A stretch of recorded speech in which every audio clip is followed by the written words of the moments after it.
Peyğəmbərdən hədis var ki, 500 il məsafədən cənnətin ətri hiss olunur. Amma bunlar cənnətin iyini də hiss eləmir. Cənnət bunlara haramdır ümumiyyətlə. Bu kimlərdir? O kəslərdir ki, ata-analarını özlərindən narazı ediblər, ağ valideynlərdir. Ata-ana sağ olsa, ya dünyasını dəyişsə fərq eləmir.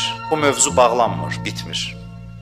Hədisdə var ki, bəzi övladlar var ki, ata-anaları sağ olanda onlardan narazıydılar.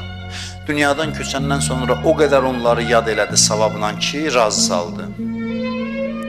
Bəziləri də var ki, ata-anaları razıydılar həyatda olanda. Dünyasını dəyişdilər, yaddan çıxartdı, oradan narazı qaldılar, oldular ağ valideyn. Bu mövzu biz var olduqca